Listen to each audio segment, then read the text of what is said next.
What's up, everyone? Welcome to the Metal Maniacs Podcast. I'm Jay Ingersoll. What up, Jay? It's your boy Mod. What's up, dog? Sorry if I'm yelling. No, you're good. I'm excited. I heard you. So we're on a Zoom call today because we had to. Our schedule kind of got a little misconstrued on the top 10 album episode. Usually we kind of do those back to back with the honorable mentions and the others. So we'll go through some honorable mentions. We'll go through some others. I kind of feel like I will be very transparent and say I kind of feel like a total jerk for having 12 on my list and not realizing. I'm like, what a dummy I am. Because I copied one document to the other and I didn't realize I copied 12 of them and I thought that was it. And then we're like counting the list and I'm just like, that's not right. And then we get halfway through the episode and it's like, oh, you had 12. So I snuck 12 in there. Sorry, buddy. No, it's all right. It's just like highlighting your favorite albums of the year. It's all good.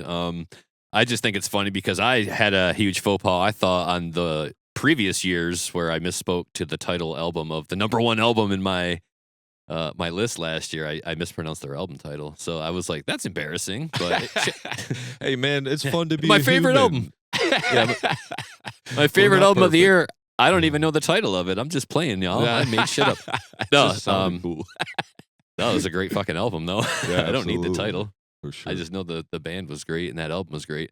So- but I'm excited for this one. No, I was just going to say, probably going to pitch it right back to you here. I'm excited for this one because I have some really great albums on this list, and we kind of hinted at some of them on the last episode. But what were you going to say? Go ahead. I just want to say, you want to run down both of our top 10s? Just give the top 10 just to kind of refresh. Do you know what yours is off? I got it down right? Okay. I got it right here. Cool. Me? Yeah, You? Go ahead. Go Who? from 10 to 1, and I'll give you my 10 to 1 because I had to switch it around a little bit just so we can be very clear. Oh, so you have a new 10. All right, we have the... Well, yeah, because I didn't realize I didn't have fucking 10, so then I was like, oh, that's why all those fit in that list perfectly, so... because I had so many to fit in the list. And it'll transition right into this honorable mentions episode. Perfect. Hey man, when they made the Big Ten a 12-team division in college football, that was enough for me. So that's fine. I get it. It happens. I understand. All right. So we'll run down I'll just spit my top 10 real quick for y'all. Just a quick reminder. I don't know how long ago you listened to our top 10. It was probably 15 minutes ago. It could be. Yeah, hopefully, you're watching or 2 days ago. Yeah, back to back. Anyway, so number 10 for me, the Callous Cowboys with I Don't Want to See You in Heaven. Number 9, Spite with New World Killer. Number 8, Shadow of Intent with Imperium Delirium. Number 7, The Halo Effect with March of the Unheard. Excuse me. Number 6, Abigail Williams with A Void Within Existence. Number 5, Allegiant with The Ossuary Lens.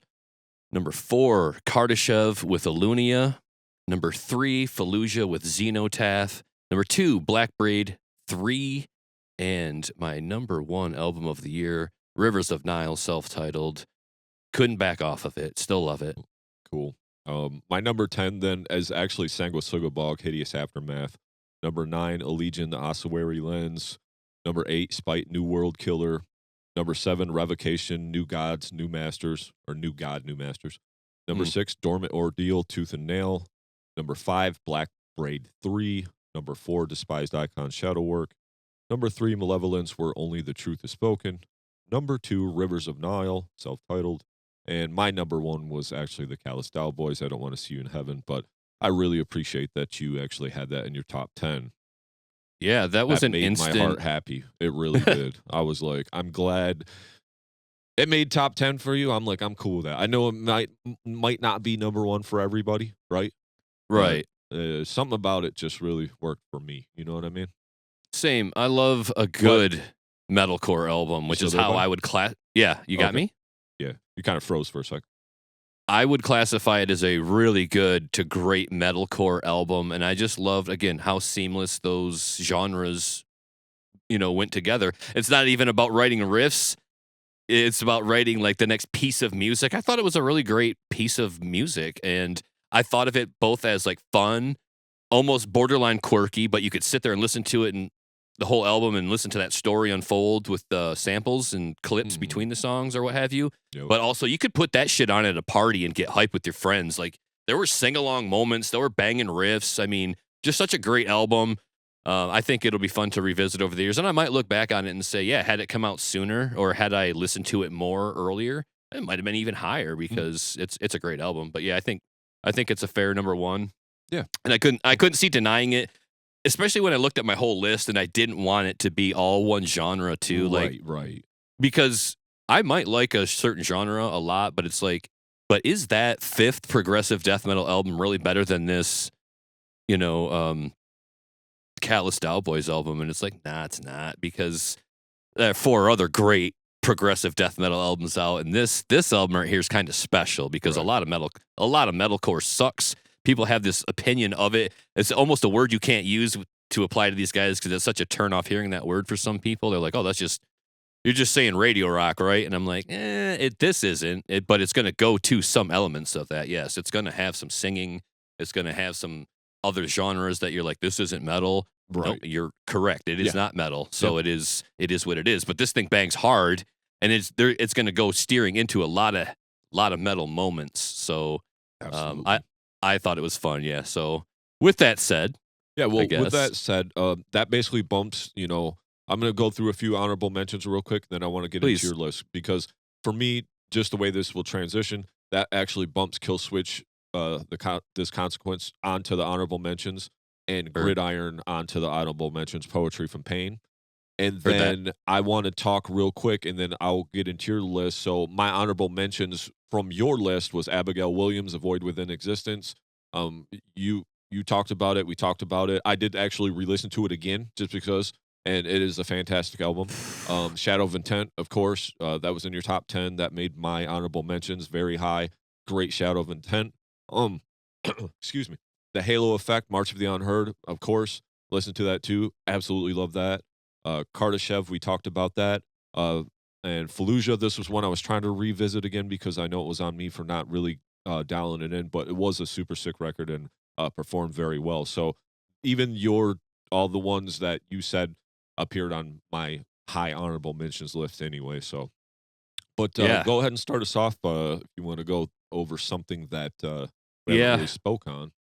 Yeah, this one, I think a lot of people, they might have watched the last episode and just kind of like, I can't believe they didn't even mention this album, either one of these guys, and that's got to be the Cytotoxin album, Biographite. Man, this thing absolutely ripped. There's no reason for it not to be in the top 10. Maybe had I listened to it a little bit more and developed more of a relationship with it, walking that dog, man, because I go 50 minutes and that album is about that length, I think. But what a great thrash death metal album. It's pretty on the nose. Like, there's not a whole lot of experimentation going on here, but riffs on riffs. I said this album had 0 skips each time I put it on, and I loved it.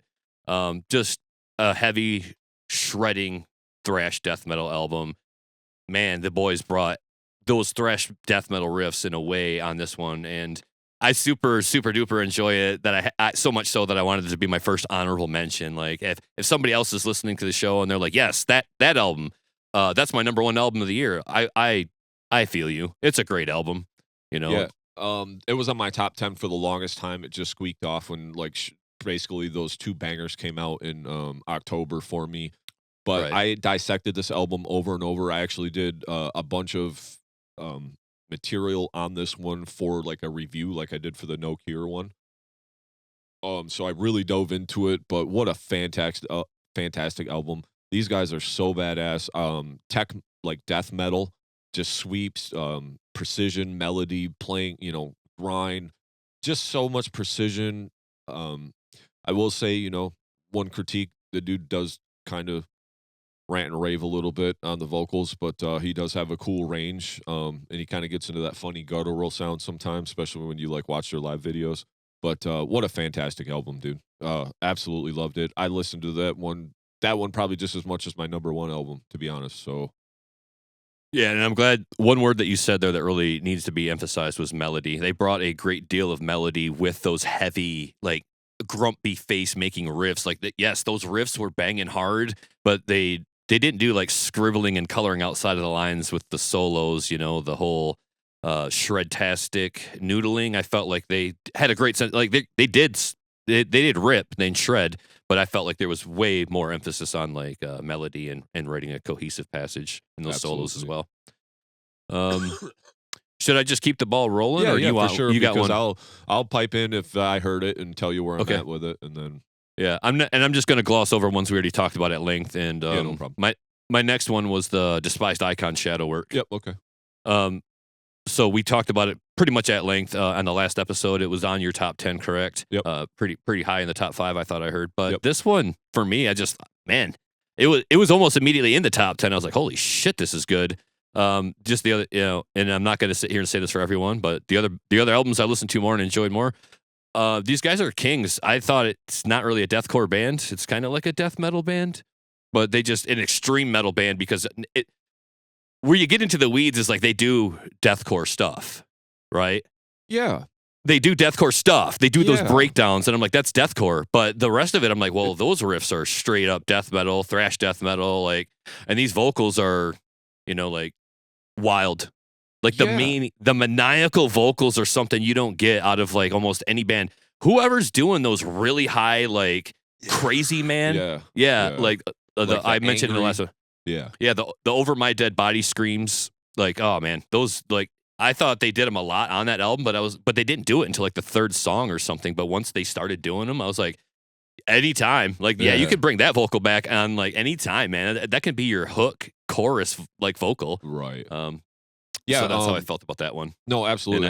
I'm glad you enjoyed that one. It's funny because you say deathcore, right? But what's weird about Despised Icon? It's like deathcore has become something different because it was like death metal with breakdowns. So, but what's weird about Despised Icon? You say deathcore because they actually play hardcore parts in their music. Yeah. Have the breakdowns, and then everything else is like dying fetus, suffocation, technical death metal shit. You know what I mean? So it's like it's a little different than, but they are definitely the kings, and we don't have to spend too much time on that because we talked about it. But yeah, I'm glad you enjoyed that one too because man, it has to be talked about. Yeah. So yeah, great album there. I'll roll into this next one because I know we both love the shit out of this one, so we'll have an opportunity to speak to it here together. And that is the Gates to Hell with Death Comes to All. Man. Ooh. What a fierce album. What is it, like 25, 21 minutes? 21 minutes, man. And it is like, I'll huff and I'll puff and I'll blow your door down. Like this thing is coming to eat pigs. It is such a great album. I mean, I couldn't deny it. I think the first couple of times I listened to it, I'm like, yeah, it's pretty good. I won't deny it, but it lacks in melody and chorus and some other things that I enjoy. Sure. But then you circle back to it again and you're like, yeah, but man, every time I do put it on, I find myself like just kind of gritting my teeth and just like this still rips like, and it's only 21 minutes. So I'm like, when I want melody, I just put on a different album. Right. This is like a straight filtered sauce. None of that's we're taking all the other ingredients out. We're just going to strain it down to only heavy, only bitchin' riffs. I think there were a couple of like dark melodic passages where they did almost like an ambient moody thing. Mm-hmm. Very few and far between, but man, they just came with like riffs and anger all day with it. And I think I had like something like Obituary, even old Carcass vibes, hard to say, Suffocation with some of the breakdowns. Yep. Absolutely. It's I don't know if you would call it Maggot Stomp, but it's like, I don't know, for me it's kind of like this new wave of death metal that's kind of happening with some other bands like Frozen Soul or what have you, or even Sanguisugabog. Yep. Kinda. They're close, right? Yeah, I mean, help me out here. Let me kick it over to you. How did you feel about this album, and how would you classify the band? Because it was a great album. No, absolutely. This album rips. If I'm not mistaken, I want to say they were on maybe Maggot Stomp early. If I'm not, I would have to double check that. Okay. But anyway, yeah, you're absolutely right. They're this kind of new wave of like death metal, hardcore stuff it's kind of everything now, right? But album rips. And I love albums like this that are only 21 minutes, like you said, and that's why I kind of like the nail stuff. You give me 18 minutes of pissed off, I can do 18 minutes. That's all I need. And after that, my anger is probably good for a little bit. You get me into the 54-minute territory. I need something else besides just this. But if this is what you're giving me for 21 minutes, oh man, I'm going to eat that shit up all 21 minutes, dude. Hella riffs, just great riffs. I'm a sucker for a great riff, man. Just a nasty riff. And they got some really good hella riffs on this. Pissed off. Yeah. Just grumpy face the whole time. Great album. Absolutely loved it. Heavy, angry, some grind, some groove. Yep. They kick ass on everything that they do, every riff. And like I said, there's a little bit of mood in there, just some sparse mood. Yep. With some atmosphere in the guitar playing and just chill vibes for a little bit, but it's not even clean. It's just kind of like dark and gritty. So yeah, just a great angry album. Absolutely loved it, buddy. I'll roll into one that's I guess just for whatever reason it's placed here. This is a really unknown for a lot of people, but it's this deathcore band. Deathcore. I'm going to say that very loosely. It's going to have the adjective progressive tied to it. Progressive death metal or deathcore band. It's this Polish band called Awakeness, and I smirk at like the language transitional barrier. Like awakeness is this word now, I guess. So they invented a word for us, awakeness, to look at our awakeness. Their album is called Low Spirits. And I felt like this is a young group of kids from overseas in Eastern Europe just banging out a really good album of like some genthal, little bit of black metal, a lot of instrumentation. I think you may have had a chance to at least listen to it and take some notes on it, but I thought they did some really good things on here. I didn't feel like this was a traditional deathcore album. I just thought, how do you classify it? Because I didn't feel like it was necessarily death metal, but I guess it had all those things, death metal, deathcore, progressive vibes as well. But I fell in love with this album immediately. I listened to it several times and it was in the top 10. It was like number one for the longest time, but as the year rolled on, there were just like so many big names with big albums with bigger songs. It's just hard to keep everything at number one for long, right? You fall in love with it for a minute, but then you're like, well, do I love it forever? I'm still going to love this album. And, you know, I just feel like it was a Herculean debut from a bunch of young cats from way over in East Europe that I just happened to stumble upon. I think anybody would enjoy it, listening to some of the other things that are on my list. If you like the progressive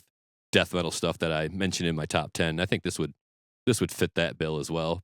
Absolutely. I thought it was a great record, dude. It was only 33 minutes. Very sick, heavy, dark, brooding.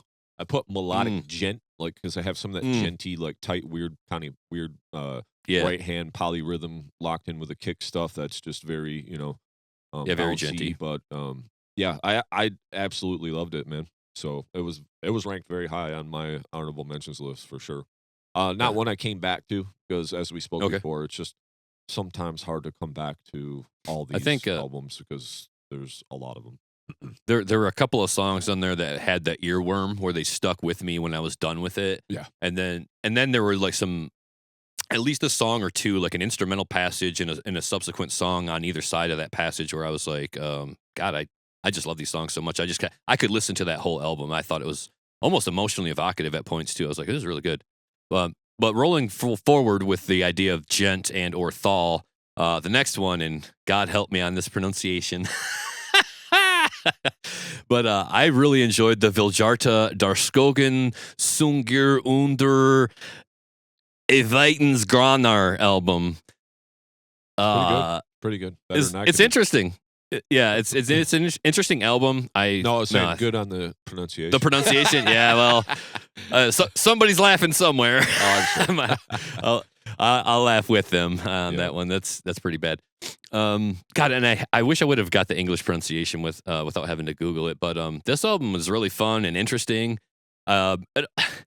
Maybe not the best comparison, but maybe for fans of like Car Bomb, especially as Car Bomb kind of developed over the years and started to add some of the choruses and the extra nuances and progressing. But yeah, just gent thal. They do some cool things with that, and there were some singing moments, but I don't think much of the song structure really ever reflected like repeating parts, but just certain themes melodically, related to each other. Yeah. But some repetition, I'm sure, occurred at points, but I just felt like it was a fun album to listen to because it was so unpredictable in ways that I enjoyed. I was like, well, whatever they do next, you like, is it going to be gent? Is it going to be thal? But they did little bits of grind, and yeah, it's just, I think they did a lot of interesting things on here where, it's hard to classify it, but it is what it is, and I liked it. I think people should give it a shot. You might be out after one song. I get it. Well, so I'm so late to the boat on this band. Like, people have been talking about this band for years to me, and I'm just like, never. I just never listened to it. But when I kept seeing it come up, and I'm like, I'm gonna get to it. I listened to about half the record, Right. and man, it was absolutely incredible. Blew me away. Yeah. I just Yeah. didn't come back to it. It was just one of those things. It was kind of at the tail end of all of this when we had a little bit more time with this little Okay. gap Sure. we've had here. Yeah. So I did pop it on just to listen to some songs, but I was just like, holy crap, this band is incredible, dude. Like, Mm. and it's hard to say what these guys are because you don't know. Like when you said they might just stop listening. Well, it's because this band's its own thing. I've Yeah. never heard anything like I've Yeah. heard things adjacent to this, but no Right. band sounds exactly like this band. And this band don't Right. sound because you can be like, yeah, it's a little bit of, Meshuggah genty stuff. Well, yeah, anytime you play kind of a polyrhythm, people are gonna say that. But like, yeah, Yeah. That's why they don't dudes get rule. just the. That's all I can say. Yeah. Dude. They don't They're only so get good. the gent. Yeah. It's not just a gent moniker. They've got Thal. Yeah. So that's how important they are in the grand scheme of things. It's like, well, yeah, Thal, and it's this whole little subculture too Yep. that I'm not fully like immersed with. Like I'm not like.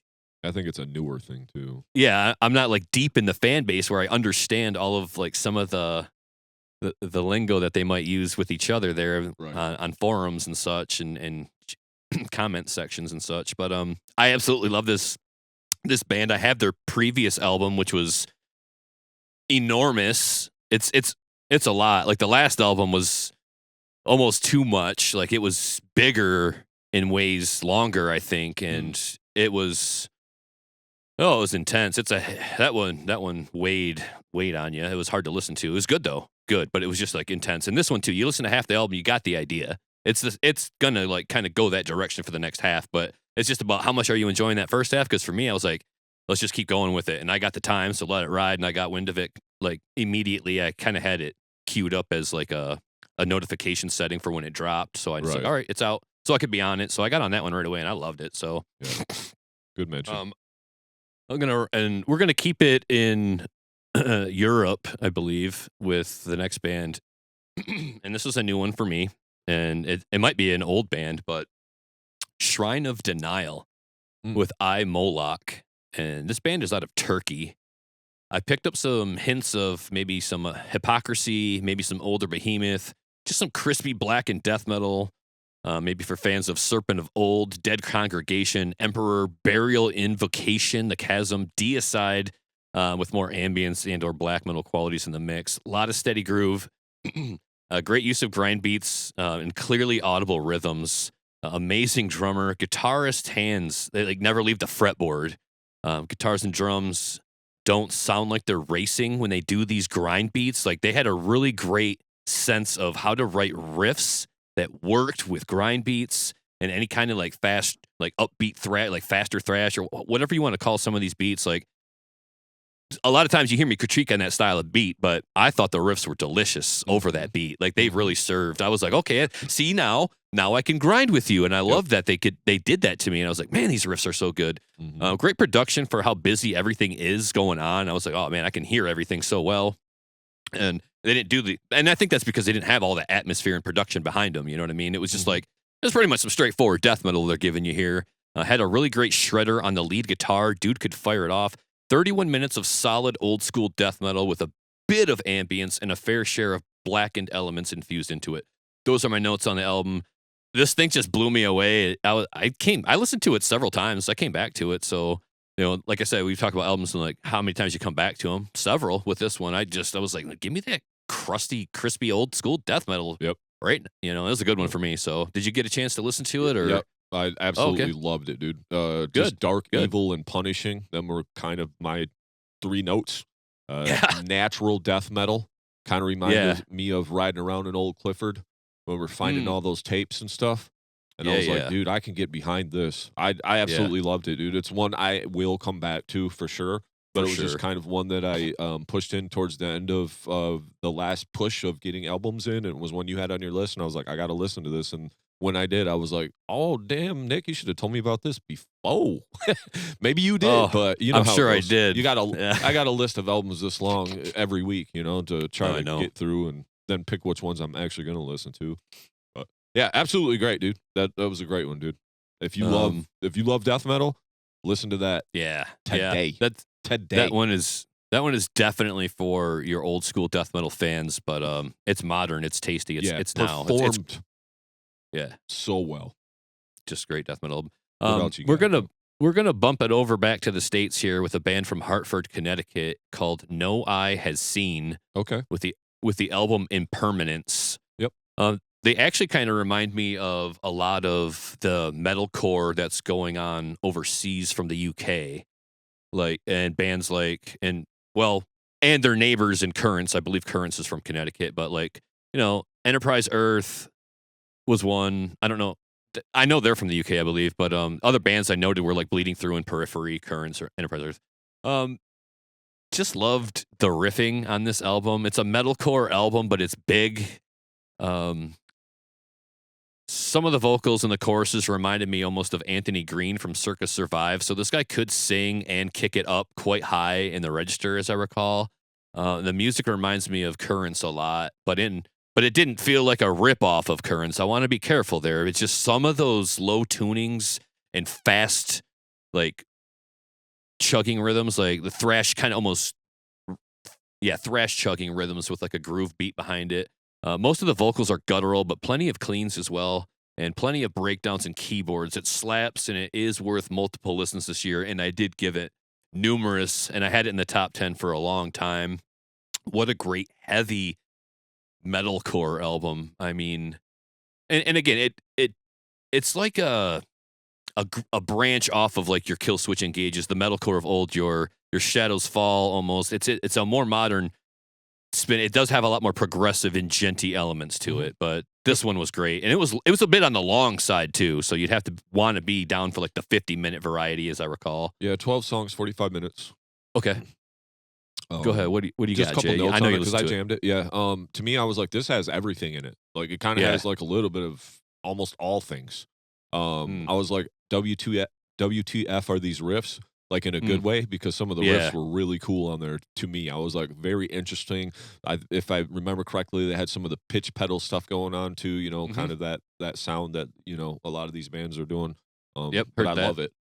Very melodic, heavy as all get up though.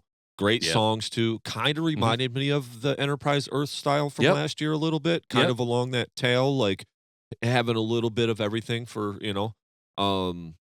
not super like something like a lot of parts that were not stuff that you really haven't heard before, but they just Right. did it very, very well. They kind of Yeah. took like the best parts of everything and did something well. And I kind of put like maybe like a Dayseeker on steroids, like some Yeah. big old, you know what I mean? And I love Dayseeker, nothing, Yeah. but they're not like super heavy. But these guys Right. like had some of those choruses and some of that singing, but they were like, Yeah. when they got heavy, they got real like into that almost death metal sometimes category, could be, So Right. I absolutely liked it, dude. I had it ranked super high too, so great pick. Cool. We got Kill Switch Engage. We talked a lot about this consequence maybe via the last episode and to start this one off today. But yeah, I loved it too. 35 minutes, I think. And this thing I listened to numerous times, I think I said, and immediately. And I just kept turning my head over to check, like, what's the name of this song? What's the name of this song? Just a great one. Death Heaven with Lonely People with Power. Great, like shoegazy kind of black metal album, but it is really intense, roller coaster of an album. Enjoyed this one start to finish. A little bit melancholy, melodic, atmospheric, and surprisingly in the pocket when they weren't blasting or grinding away. Wailing, banshee, and gremlin vocals through and through. Really enjoyed this one. It's a style of music that's growing on me, and I'm being drawn into more. Like we had one with the Riverbed on the show, and when I got to listen into that, they kind of remind me of this band. I had listened to Death Heaven earlier in the year, and I'm like, yeah, that's pretty good. I actually like this. This is something I can, enjoy. And then we got wind of when we had one with the Riverbed on, and I got acquainted with their music, and I was like, ooh, there's more. And now we have some in our own backyard, and it's really good. Yeah. So that's how and there's, any band in this genre I'm going to start to pick up on and enjoy. So I know that you had a chance to listen to it and enjoyed it as well. What were your notes on it, Jason? Just a couple notes. Banger of an album. I was just like, this thing is so good, man. But that shoegazy black metal just kind of gets you out there in the atmosphere. You're kind of lost in space sometimes, and that's a great feeling, right? But this thing cooks. It's very angry. And then I this was another one I wanted to spin again and just didn't get a chance to. So I'd probably have more notes if I could spin it one or two more times, but it definitely deserves that. And I would say if you're familiar, Clint spoke very highly of this album, which you guys will see after this episode, actually. But so I just remember he really enjoyed this as well. So go check it out if you like this band for sure. Yeah. Found another one. I think I kept tripping over a lot of really interesting things on like a YouTube algorithm. I appreciate it. It's like whatever. I don't care how it gets to me. You know, I'm looking for new music. I'm looking for like the full length albums and catching all these drops. But a band called Embryonal with the album titled "Inherited Tendencies for Self-Destruction" dropped all the way back in March 21st. Death metal from Poland. Other than a one-tone vocal, this is a solid death metal offering.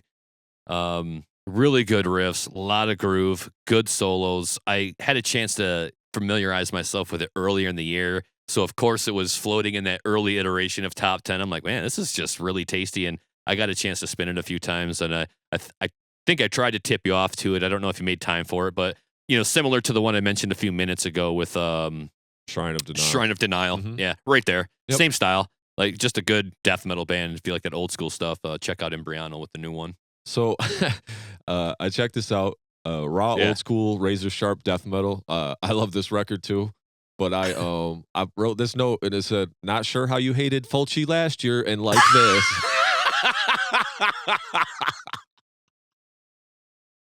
Fucking fair. I was like, come on, Nick, what are we doing, bro? Fulci's got riffs too, dude. I was like, this dude just got the one vocal too, man. Yep.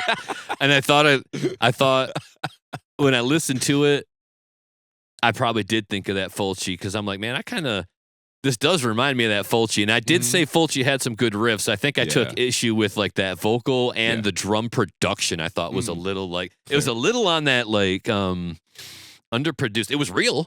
I thought if anything, it was like that's a real like recording of a drummer. Yeah. So that was cool. And I just had to give you and I some- should and I deserve that. I deserve that because if them dudes ever listened to the show and saw that and not what I'm about to say, then that would suck. But I thought that Fulci album in hindsight is a lot better than I gave it credit for. An undeniable powerhouse group of musicians.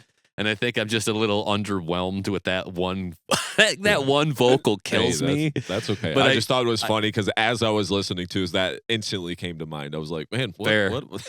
Fair. You recommend this to me? I was like, Yeah, 'cause fair. it was very adjacent to that, though. You know what I mean? Great Fair. riffs, very razor sharp, kind of old school raw death metal. Yeah. But very cool. I did listen to it, man. It was a very good pick.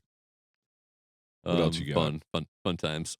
One that I tipped you off to, and I know you got a chance to listen to it, but I enjoyed the shit out of this one, and that is the band Sadist with the album Something to Pierce, some death metal from Italy. I thought it was interesting because it had all this off the wall instrumentation and production that it jumped out and maybe in some cases kind of like a big awkward thumb. Like here's this extra element.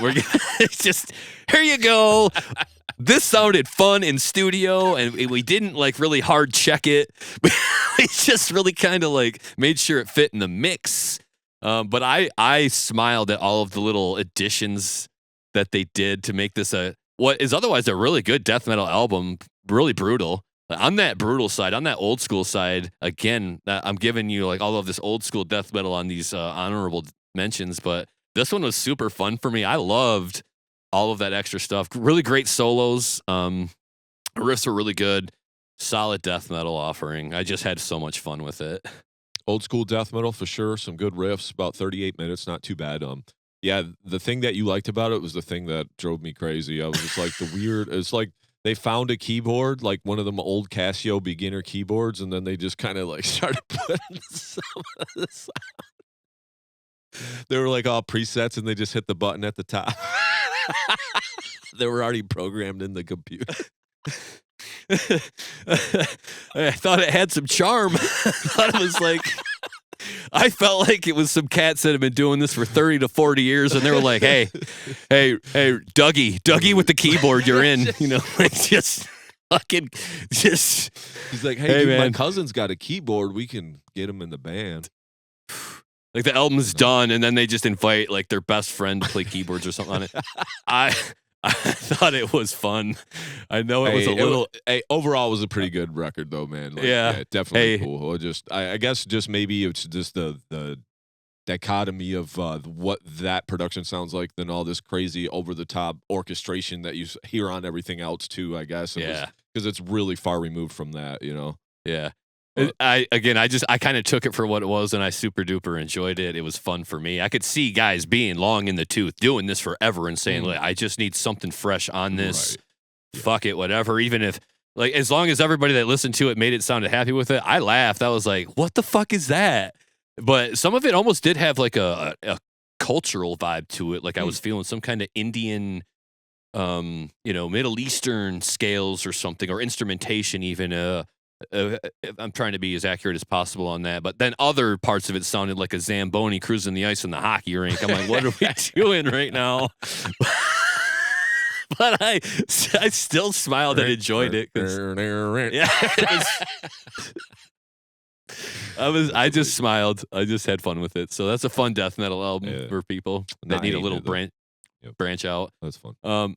We talked a little bit already about the Revocation, New God, New Masters, man. Just another great Revocation album, right? Yep. So, Dave Davidson, delivering. Really can't say anything bad about this. I enjoyed it. It's a long one. I felt like it was long. Again, he does give you like a long album every time. I feel like there's so many elements to it. The songs are long. The riff passages are long. Like, so there's I don't a have it. progressive element to it. I think that's why. Yeah, I love it. Yeah, I love it. So yeah, that one definitely was one, and was on your list too. So I agree with anybody loving that. There is a huge fan base there. There's Revocation fans are gonna be like, "Dude, it's album of the year. Come on, what are you talking about?" Yeah, and like I loved it. So I get you. It's kind of like one of those guys that hasn't done me wrong yet, and every time I listen to it, I'm like, "Damn, this motherfucker, awesome!" I just feel like he's always got the riff faucet on, and he's always in the studio just laying down tracks so that he's always got good material to put out. Stays on his shit all the time. Yeah, love Dave Davidson. Oh my God, great player. Moving forward, again, another album we talked about at length, but this is the last one on my honorable mentions list before I just get into any other notes that you might bring up. Sanguis Sugabog with Hideous Aftermath. Maggot Stomp Kings back with another modern, brutal death metal offering. Grooves and that tight tin can snare. Hell fucking yeah. Super fun album. Love this band. Some two steps to break it up, and they push it into some grind and thrash beats. So they do a lot of different things with the drum kit. The diversity there in itself keeps it very interesting for me. And where the rubber meets the road, this band is hard and heavy as anyone else out there. Every riff slaps. Everyone moshes. And this is a big name band, right? They're like, this is kind of a huge name in metal right now. Like I'd throw it out there with like a Knocked Loose, even though they're different styles, right? Right, yeah, correct. I think those fan bases might even overlap a little bit because of the two-stepping and the hardcore elements, that they do very well. Yep. I wouldn't be surprised if they did tour together. I don't know. I don't have a memory like that for all the tours, but man, anybody who's saying like this is their album of the year, again, this is why it's my honorable mention. I get you, because I did keep checking like track names, and I should have been writing them down. I'm probably playing a video game, but the fact of the matter is I would literally like pause or jump out and be like, "What do we got?" Okay, yeah, just 5 stars. Like that's a great song, and it was all the songs. Then I was like, man, every time like they just got something for me, like some tribal elements with the toms and the chuggies, and and you spoke highly of it. There was a member switch up that I found out. I was listening to them on the Garza podcast, so it was like new guitar player in the band kind of thing, and some new blood. It kind of sounded like, or is like fresh to the writing process. So that's kind of why we got some of these songs. And I'm like, man, you guys did a great job. I'll tell you that. Yeah, I just thought it was a great album and something that I'm looking forward to seeing live, because I know they'll do a Wall of Death. Now I'm the guy. Keep in mind, I'm the guy. I just want to watch it. I'm not going into the Wall of Death. I want to stand yonder, and I want to watch all y'all kids do a Wall of Death to each other. And I know Sanguis Sugabog is the kind of band that's going to bring that kind of energy and that kind of crowd together and enjoy themselves in a really rowdy evening fueled by death metal. And to me, they're like the next one's up kind of thing. Yeah, they're kings already. And I don't think there's any reason to abandon ship. I think they're just getting better. Absolutely. I liked what I had heard throughout the 2 years we've been doing this podcast. I enjoyed what they had to offer. I was like, yeah, they're pretty cool. And I listened to this one and I enjoyed it pretty much more than anything I've heard by them so far. So I think they're getting better Yeah, that's always a good sign, you know. So, in my um, world. all right, I'll go into a few of my honorable mentions. You did. I'm not going to say anything more about the cytotoxin, but man, that one got bumped out. That one was just so good. Mm, Uh, yeah. but here's one that was just flirting in the top 12, I guess you could say. This is Coheed and Cambria, the father of make believe. Jesus, man. Okay. It's a long one, 57 minutes. You got to be in for a ride. 14 songs. Mm, Uh, they just write amazing songs. But dude, I absolutely love this record. It had me in tears 3 different times I listened to it. I was just like so powerful and emotional, and mm, I was taken. And it's like you get what you get with Coheed. It's a little mm. proggy pop music kind of or whatever. Yeah. Dudes can play. But Yeah. so moody and the feelings are high. They explore some different territory. And yeah, Claudio, man, great songwriter and just great music. And I just couldn't believe I just turned this on one day and it just grabbed me right away. And I listened to the whole thing and I was just like, wow, this album is incredible. And I kept coming back. This is one that, albums like these and a few more I'm going to speak on, like albums like these are the ones that you can kind of like, you can get your little thing in the car, but also play it around the family. So these ones are the ones that get lots of spins because like you get to sneak in a little bit of that because I Little don't extra really time. blast the family with metal when we're on road trips or like going places, right? I don't Yeah. really, Yeah. so they'll get some Coheed or Dayseeker or you know what I mean or Bill Murray. Oh, yeah. So those are but I can get what I like out of it, right? So, dude, I speak so highly of this album. Such a great album, dude. Yeah. And I co-sign on all of that. I listened to it. I knew that we were going to see them, you and I was like, well, I better get the new one in. And I really enjoyed it. I just sat there. I think I folded some laundry and just made sure that I was like the algorithm didn't switch it up all mysteriously on me. I had a whole playlist just of the new album. But yeah, great. Kings again, more of a hard rock or a pop hard rock. If Mhm. you got to throw pop, you kind of got to throw pop out there with this Yeah. band. Absolutely. But it is what it is. I've loved them since well, Welcome Home and like prior. I know they had some Mhm. really heavy work prior Yeah, yeah. to that. Welcome Home. At least that song really got me introduced to this band in a way that I enjoyed, and all of my friends enjoyed them and loved them very much, or a lot of my friends, I should say. And I can see that. I love their passion for this band, and I have no problem with them whatsoever. I enjoyed the concert. I enjoyed the new album. They're great players. I think the thing is for a lot of people that maybe listen to the show is like, do you have a little guilty pleasure for pop music? Yes or no? Because if you don't mind that stuff, you're gonna love this band and this album because they just put out another great offering. Coheed back with another Coheed album, in my opinion. I didn't feel like it was terribly heavy, but I did enjoy. Like I did note that some of it was actually, but not so much of it. But they had some heavy moments in Yeah, it for yeah. sure too. Couple here But a and lot of there, it, like but like you yeah. said, a lot of it's more about the songwriting and the emotion and the content of Yep. it. I know they're telling this story that never ends. That's what they do, and the way that whatever the content of the story is one thing, but the way that he tells the story is still a human song. A songwriter giving you an emotional gift here of a poem wrapped in music. So yeah, Claudio's the man. The whole band is great, and I love that you like this album because it gave us a chance to hang out and go to that concert and Yeah. enjoy everything that evening. That was Yeah. that was a nice evening. That was a great evening at the van. So Absolutely. that was good, Absolutely. and I'm gonna remember them for that and that album tied to it because I listened to it gearing up for that show. It was great. For sure. I'm gonna go just a couple quick ones here because I'm not sure. Sure. Well, I think you banged this one, but the reason why I'm gonna speak on this one real quick because this one came out Yeah. December 6th, 2024. But this is No Cure. I Hope I Die Here. 8 songs, Oh, yeah. 19 minutes. But we had yeah. already filmed our episode last year before this even came out, I think. Okay. So I just wanted to speak on it real quick, and it's only on the honorable mentions. I actually am uploading that review that I did for it. Okay. And hopefully me and you can do some more stuff like that this year, but we'll talk about that later. But so if you want to go into in-depth kind of what I think about it, go watch that video, please and thank you. But just absolutely love this record. Different it was guest great. vocal on every song. Production is super heavy and raw. Snare sounds fantastic. Also, it was cool that we just played with these guys. It's just they death killed metal it. hardcore, but it's not deathcore. That's what's weird. It's like metallic hardcore almost. Yep. Short to the point, 8 songs, 19 minutes.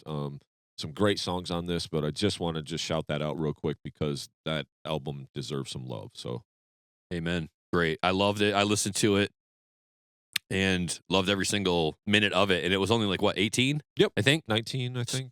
Yeah. Okay. Yep, Yeah. 19. So, Yep. and super captivating band to see live.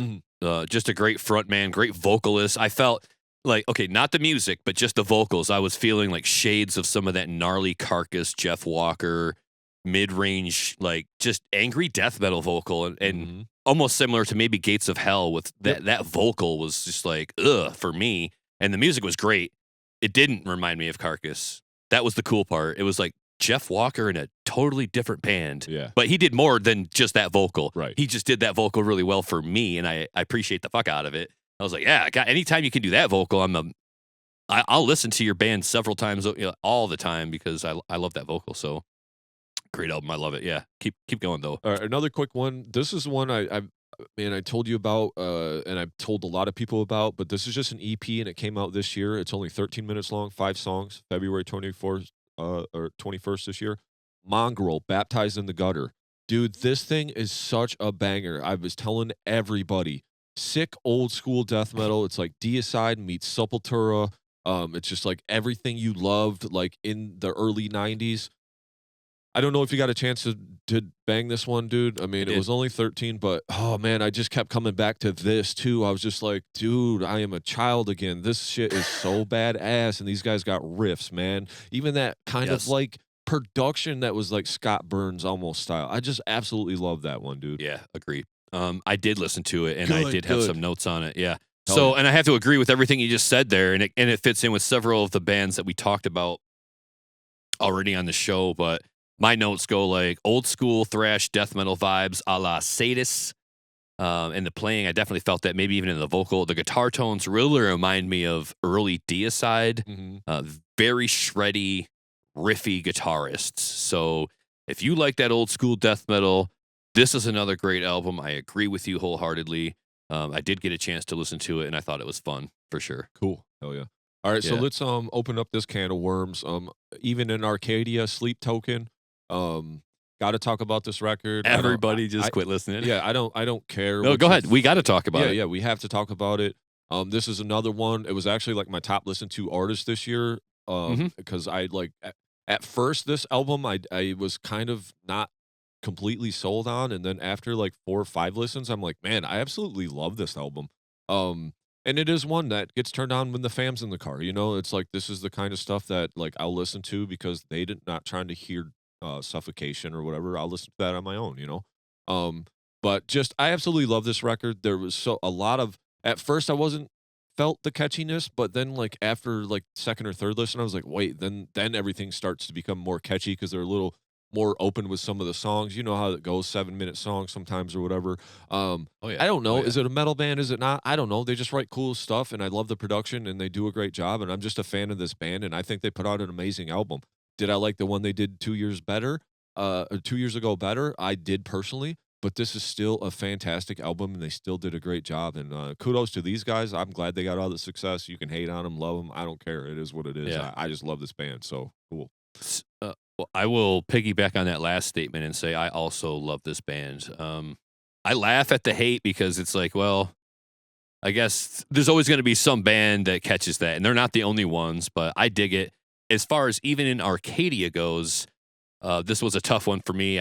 It was a grower, not a shower. You know, like I had to let it simmer in the pot, and I had to find like the songs that worked for me and find the catchiness that I did enjoy. And again, comparison is sometimes the death of joy, right? Because I'm comparing this thing to Take Me Back to Eden all day. Right. And I really just have to let it be its own thing and accept it.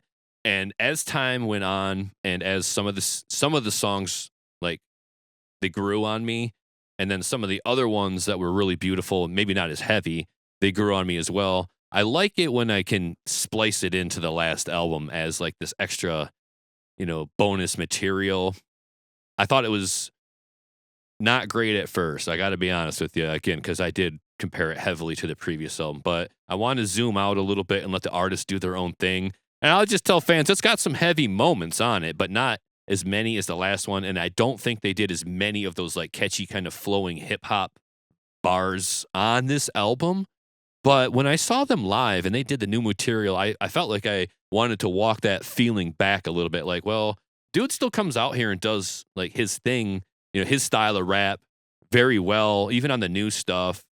Just the way he kind of gives you the cadence and the style of the vocal patterns. But I did enjoy it, and I think the biggest thing I want to say about Sleep Token is, yeah, it's a big rabid fan base. I get it.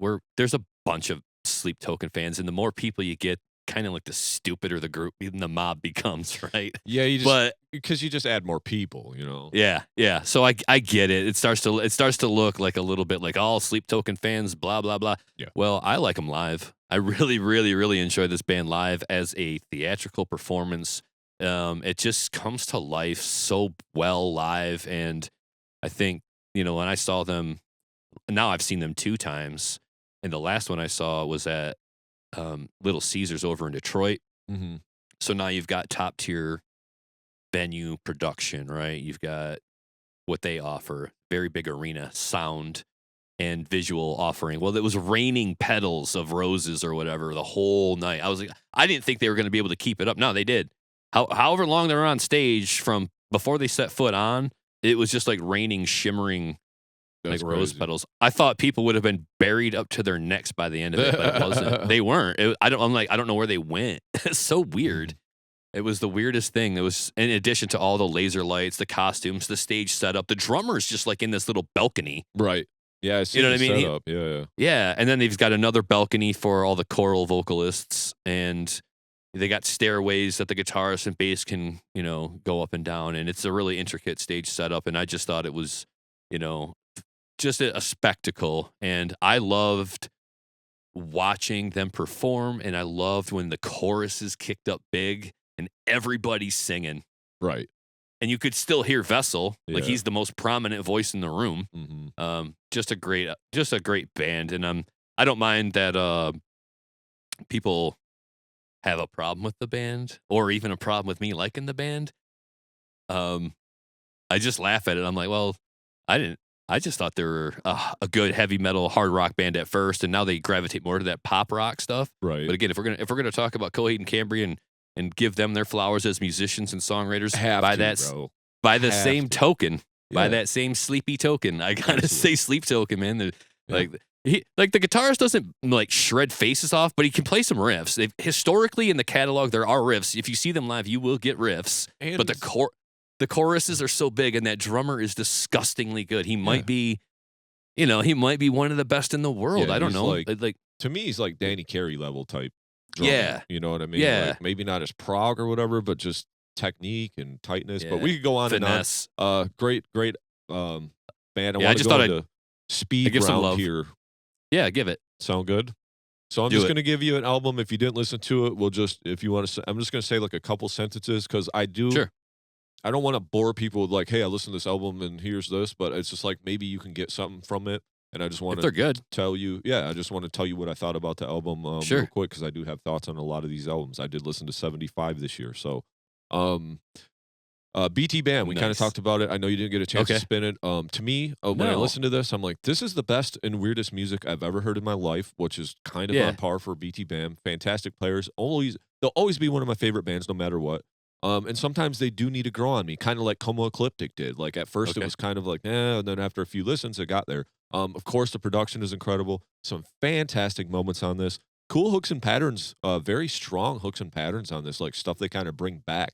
They're a little stronger with their like catchy songwriting on this, but still goes crazy. Sometimes it's like just because you can, should you? I don't know. That's where I get the it's like the best players ever in the world, but it's like, Yeah. where does that even come from in your mind? It's just like this weird, crazy thing. But they're always exploring. And that's what I love about them. They're just spacemen in music, right? Like they're exploring territories nobody else has gone, or they're integrating that into their music, But always a great exploration and something new. And I would say it's worth a listen. And there were so many cool, heavy parts that were like, wow, this is the heaviest BT Bam I've heard in a long time. But also some of the parts were like, what in the hell is going on right now? But after go ahead, buddy.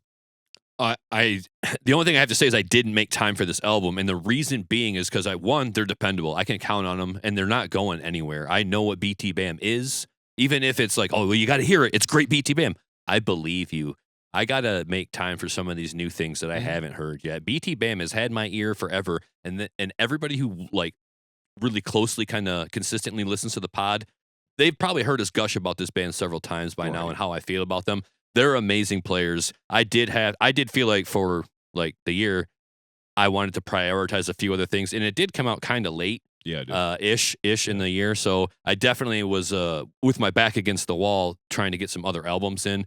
I'm just going to trust your review on it that it's great. It's more great BT Bam, a la an album like Revocation, as in Dave Davidson always brings it. It's a great Revocation album. I'm trusting that BT Bam does BT Bam, and it's another great album. Yeah, I own a lot. I own a lot of their catalog, but because I do own enough of that catalog, I didn't make time for this one just yet, but I will. It's worth it. It's worth it. I'm sure I will. I'm a huge fan of them. I just definitely had to get in some other albums so far this year. What else you got, Jay? Super big surprise to me, the Acacia Strain, You Are Safe from God Here, kind of a late release in the year too, but I spun it and man, I couldn't turn it off. Acacia Strain, I've said it before on the show. I've seen them live and they like really captured my heart when I finally got to see them live, how cool they were. But this is an amazing record. Thing is absolutely punishing. And one of my favorites I've ever heard by them. And You Are Safe from God Here. How evil is that title? And just everything's dark and moody and pissed off. It's got this weird like biblical kind of ancient kind of like art looking stuff or whatever. But a very cool album. You get a chance to bang it? No, I didn't. Okay. But I take your word for it. It's a like band I said, that I just have never.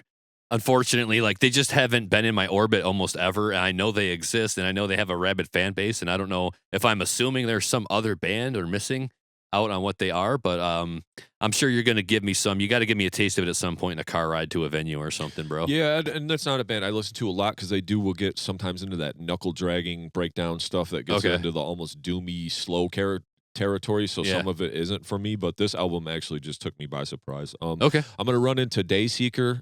Is it metal?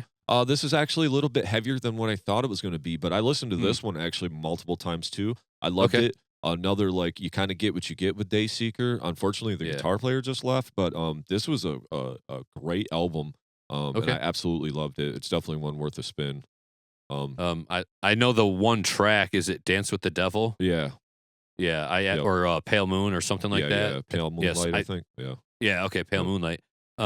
Absolutely love that song. I got a lot of it in the car rides anywhere I was going where I jammed the music. So yeah, I trust that it's a great Dayseeker album, and I have that song mixed into some of my rock listening habits are not like my metal listening habits, right? Like I definitely let the octane take over and drive the wheel for me. I'm like, I'll just listen to whatever just give me the hits. I'm a hits guy. Yeah. Give me the hits. I don't buy a lot of rock. I don't get into a whole lot of rock albums, but I do love the good stuff that I do hear. And I feel that way about that band. And I want to see them live as well. Then we go into Tribal Gaze, Inveighing Brilliance, Nuclear Blast.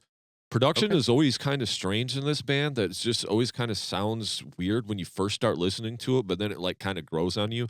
Man, these guys are just groovy and pissed in all the right ways. I don't know if you're familiar with Tribal Gaze, but they're kind of like in that 200 Stab Wounds, Frozen Soul, Gates to Hell era, like kind of fit in that vein, but they do their own thing.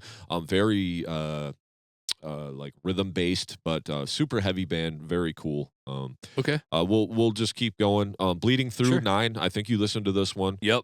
Great. This is what the Bleeding Through that I've been wanting to hear for a long time. I absolutely loved that.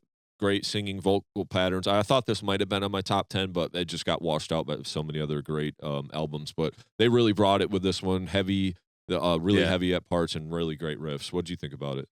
Yeah, same. It was an album that was kind of floating around in the top 10. I just didn't circle back to it enough, but I did have that it is heavy, and I love that about it. And they brought big choruses.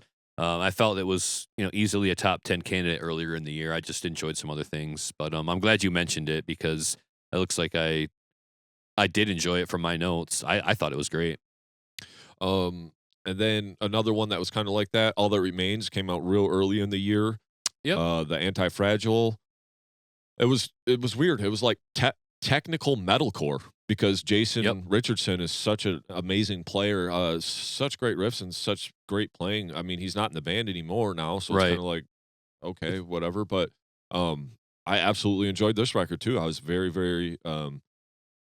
very happy about it. And sometimes, dude, I don't like to get political about stuff, especially when it comes to my music. But some of this, like the singer is a real right wing guy, Yeah. and like just some of the shit he says is just kind of drives me crazy. Like he's kind of really MAGA, and like that's an instant turn off for me. You know what I mean? Like I just like so it's hard to kind of you know what I mean? Like enjoy a like, and I don't want to get into If that the because s- it's not I but if the don't like songs somebody are, because of that, and the album bangs, but he just does say some weird shit, so it kind of turns me off a little bit.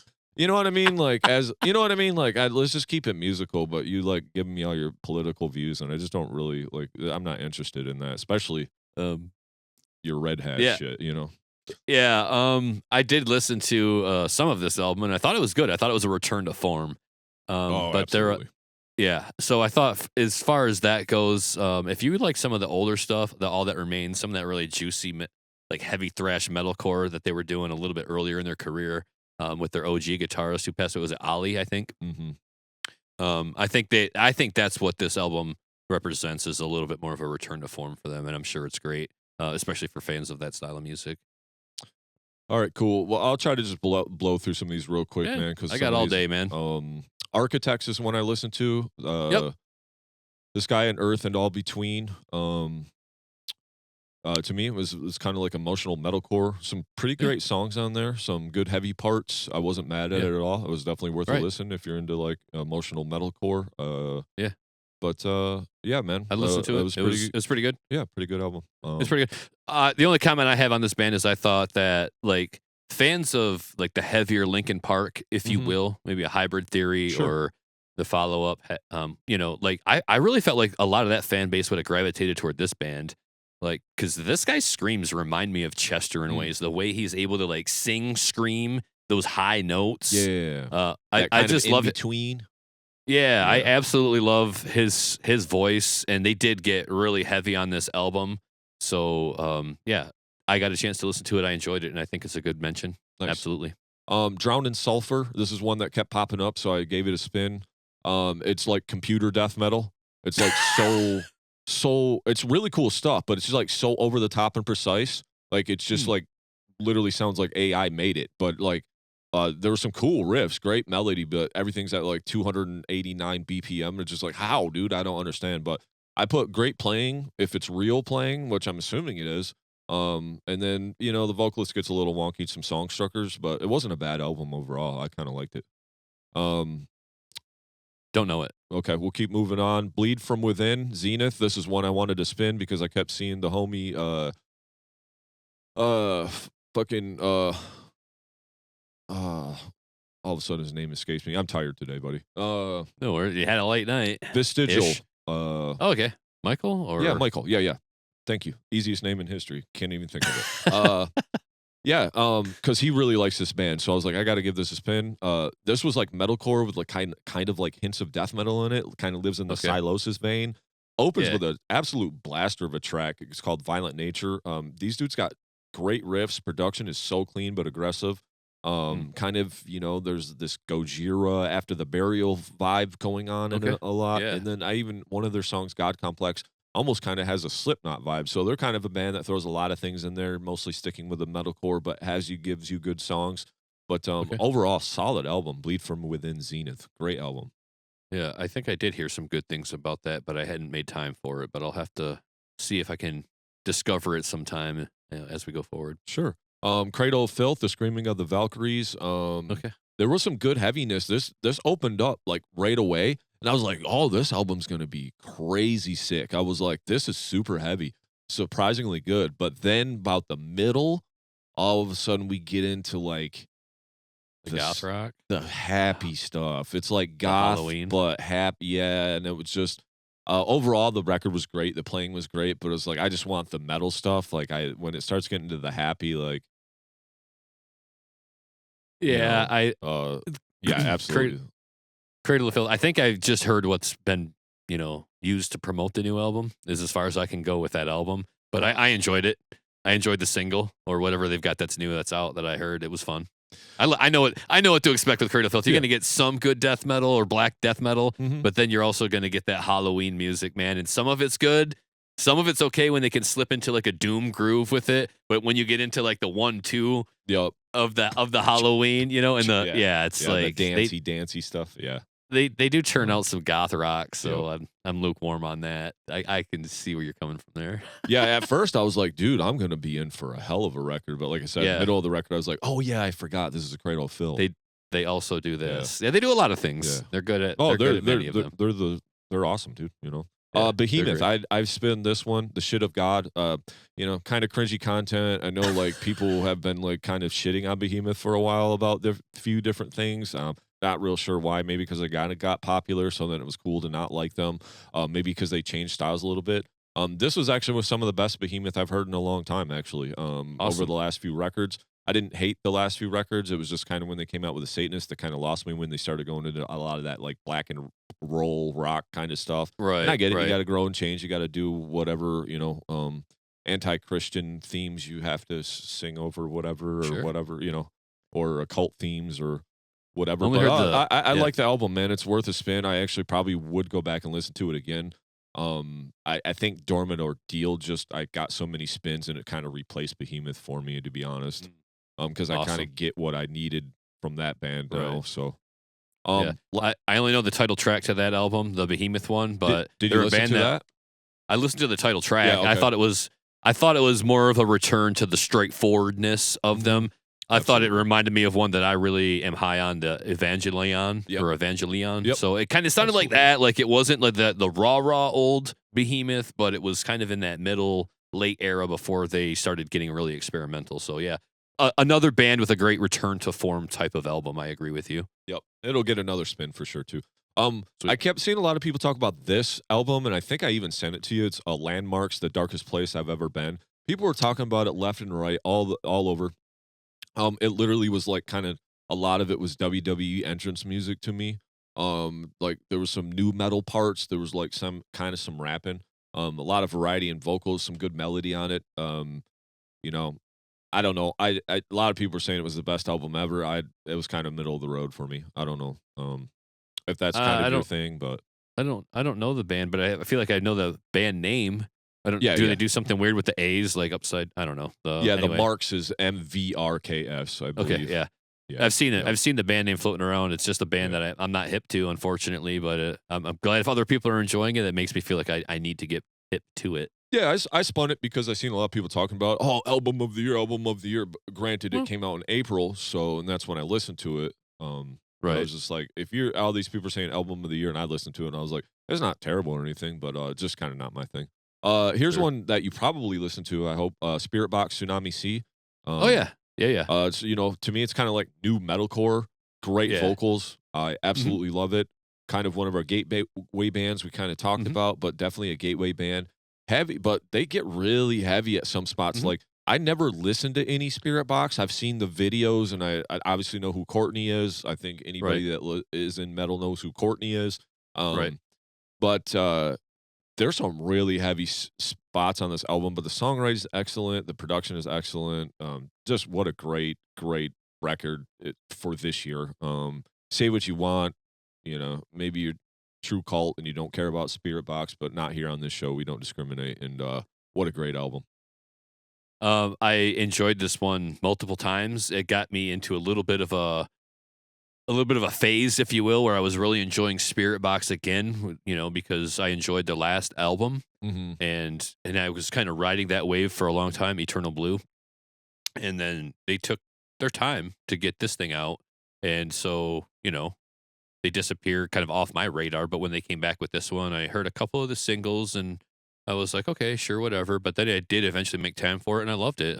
It's just a great production of an album, and they do have really great riffs and they have a lot of catchy moments. And Courtney offers a lot of vocals, from the mid-range to the guttural to the clean vocals. There's some good stuff on here. So I honestly enjoyed it more than I thought I was going to. I always have a little bit of a trepid feeling about new albums in general, being that they were becoming very successful.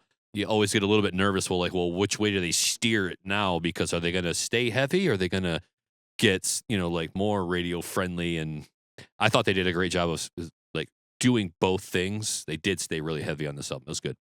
Cool. Moving on, a band that I've seen a lot this year, so I listened to it, Larcina Row, Extraction. To me, it's kind of like this new deathcore, very vocal Olympics, very about the vocals and all the thing that it can do. This band kind of is its own thing, though. It is a fresh sound. The singer does know kind of when to shut up sometimes. The highs remind me of like a Mitch Lucker, early Suicide Silence.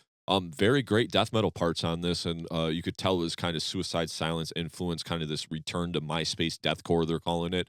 So that's kind of what it reminded me of. There was one part that really turned me off when the vocalist was just doing something weird, like in between, like these guys are trying to make so many weird sounds now. You know what I mean? Like just to be different, and it's like just because you can do it. Like, are you guys gonna start doing this shit now? Or whatever, you know what I mean? Like, what are we doing, dude? Like. Like, can you just do vocals? You don't have to make some weird noise just because no one else made it before. You know what I mean? I don't know what we're doing here, but overall, pretty solid album. But I just thought it was funny because he did do this one part, and I was just like, that is just a turn off. Like, that's not necessary. Like, I can't even believe there was 3 other guys in the band that were like, that is cool. Do that. Like, it was so appalling. I was just like, whatever. But overall, good album. Definitely worth a spin. Moving on, Caliban, Back to Hell. Just stop me if you've heard any of this. So, Caliban, Back to Hell, obviously a band that's been around forever. I spun it, super solid metalcore, like very good, very heavy feeling, and I was very impressed with it. I was very surprised by Caliban. Moving on, Ghost Bath, Rose Thorn Necklace, a band that's been floating around and never really listened to their stuff, heard a lot of it. Very interesting black metal, some crazy banshee parts. But the majority of the record is just like clean guitar. It's like a very interesting, strange record. Yeah. Kind of cool though. I liked it. Fit for a King, a band that I got to see like last year or a year and 18 months ago. Was never hip to anything they've ever done, but they put on one of the better shows I've seen by any band in a long time. So I threw this record on. Another just great metalcore singing choruses. The guys are super good live as well. Yeah. They get really heavy. Like, they get super heavy. They get heavy as heavy gets sometimes. Like, maybe not death metal, toilet bowl, fucking slam heavy, but, but they'll get heavy. They're a heavy metalcore type of band, and they've had a long career. Not by now. They've been around for a long time. So I think they're just one of those bands, because they have a bit of staying power, they get better as they go, and they just keep growing as well. So good on them. I'm familiar with the band and some of their stuff, but I haven't listened to their newest stuff. No. Yeah, I haven't really got into a lot of their stuff either, but when I seen them live, like I said, I didn't really know what to expect, and then I did see them, and then so I was like, I'm going to give the album a spin, and I absolutely liked it. So, Cryptopsy and Insatiable Violence, I know this name's been thrown around forever. I mean, these guys have, as Nick says, long in the tooth as long as it gets. But it was great death metal. It's not sticky death metal. They've never been a sticky band where you're going to be singing Cryptopsy songs later or anything. Yeah. But good grooves on this, and it's always been Cryptopsy's bag. They invented riff soup pretty much. I mean, there were some of the earlier, adapters of the just let's mash all this stuff together and be technical and fast and weird. But solid album, man. Good album. Listen to a couple of tracks. Good. It's Cryptopsy. They're back. But what I really appreciated about this is it was accompanied with like a revisitation or a re-recording of an old EP, like one of their first ones. I don't know the title of it right offhand. It's a famous one that everybody enjoyed, but I enjoyed that, like the reimagining of that EP that they re-offered. I did listen to that part. Because I was like, oh, I got like 10 minutes, and it's all like one song divided into like 4 tracks or something, or whatever it is. But I enjoyed that a lot. That was worth it to me. I thought that was a really neat offering. I was like, this is Cryptopsy. It still was death metal, but it sounded like a little bit more progressive or it just wasn't like a nonstop grind thing. I thought it was interesting. I don't know. There were old songs reimagined. I don't know. That was good. I did enjoy that part. Moving on, Caustic Wound. This is one that Isaac from Recorruptor had mentioned when he was on the show, so I was like, I'm gonna give this one a spin. This one's called Grinding Mechanism of Torment. So what are you gonna get with that? To me, it was just great new old school death metal. Kind of along Okay. some of the other bands we mentioned. Definitely worth one taking a spin if you want something a little riffy and a little pissy. Very good. Caustic Bury Wound. Keep going. Tomorrow, You Will Haunt Me. I was very surprised by this record too. Another great metalcore record. When I say metalcore, the breakdown, the gent. But I actually love the melody and some of the songs on this Bury Tomorrow record. Another one very surprised about. Um, then Signs of the Swarm, To Rid Myself of Truth. They came out with a record this year. And that's pretty much all I got to say about that. I only got 3 songs in. Lorna Shore, I Feel the Ever Black Festering Within Me. Um, People, I don't know, everybody to each their own, right? So there's this team, '03 Lakers. You know who that is? No. So, Oh three. Okay, so the '03 Lakers. Yeah, go ahead. '03 Lakers, right? Yeah. Um, Kobe and Shaq. Is that about right? Kobe and Shaq? Or is it Kobe before Shaq? Yeah, 03 Lakers? Hold up. Sorry, I should have had this lined up. But yeah, Kobe Shaq was on that, right? Okay. Um, but they had All-star hold lineup. The whole, as I recall, I think they might even had Karl Malone on that one. Oh, so I have the '03 Lakers, but anyway, so Maybe not. but yeah, that's the team I'm talking about. When you got Karl Malone, Gary Payton, Kobe, Shaq, it's like Yeah. you got the super, and that's kind of what Lorna Shore is. But you just didn't win the championship. You know what I mean? Right. Like you didn't get Yeah. the job done. And No, the I homeboys. don't on this podcast. I try not to ever shit on any bands, and I've said the way I feel about this. These dudes are the most talented dudes in the world. I mean, these Yeah. dudes can play their instruments like Yeah. nobody can. Their drummer, Will's probably GOAT vocalist under Yeah. Travis Ryan. Like, I do nothing but speak highly of these guys. I just do not understand what the hell is happening in any of these songs. I tried to listen Fair. to it multiple times. It's just, to me, it's just like throwing wrenches in a blender. I have no idea what the fuck is going on in this music. Yeah. It's just not for me. I just don't Sure. get it. Super badass vocalist, but like he does every vocal he can do within the first sentence of the album, and then after that, it's just that for 50 more minutes. Some of the production is so lost on me, where it's just all orchestra and double kicks, and then I don't know what else is happening. I don't even know if there's other parts besides more vocals. He kind of just never shuts up. I don't know. It's just not for me. So I just needed to mention it because it's Yeah. not for me. Yeah. Did you listen to it didn't- at all? I did not. I'm still like good with the Pain album that came out prior, and I thought that was a pretty good piece. And yeah, I just learned ashore sometimes I with that orchestral like black and death metal.